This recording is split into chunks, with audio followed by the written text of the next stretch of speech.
prêtre depuis 35 ans et j'ai été curé en milieu rural la plupart du temps.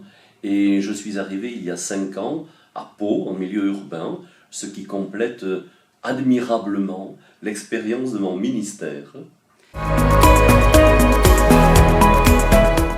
D'abord, au creux de la souffrance et de la maladie. J'ai passé 1 an et demi de ma vie à l'hôpital, à l'âge de 4 ans et demi, atteint du staphylocoque poumon droit. Et les médecins n'arrivaient pas à trouver l'antibiotique pour me soigner. Et j'ai passé 3 mois à l'hôpital de Pau et 15 mois à l'hôpital François-Xavier à Arnozan, à Bordeaux. Et au bout d'un moment, on a pu finalement m'opérer. La fièvre est tombée et c'était un risque. Mes parents étaient à Lourdes, priaient. Finalement, l'opération a réussi et j'ai été sauvé. Et ce qui m'a marqué ensuite, c'est quand j'étais enfant au catéchisme, Jésus qui guérissait, qui relevait, qui remettait sur le chemin de la vie.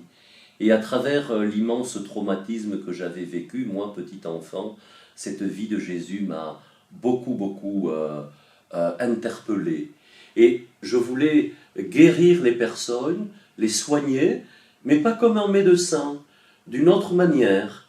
Et ce qui m'avait beaucoup frappé aussi, c'était la messe du dimanche où j'allais avec mon père à l'église de Pardis. J'allais à la tribune et je voyais bien le prêtre, évidemment. Je voyais l'assemblée qui chantait de tout son cœur. Et ça a retenti, tout ça, c'est dans mon cœur pour être au service de Jésus et de l'Évangile, pour guérir et soigner. Pas comme un médecin, mais comme un prêtre, au nom de Jésus et de l'Évangile. Voilà.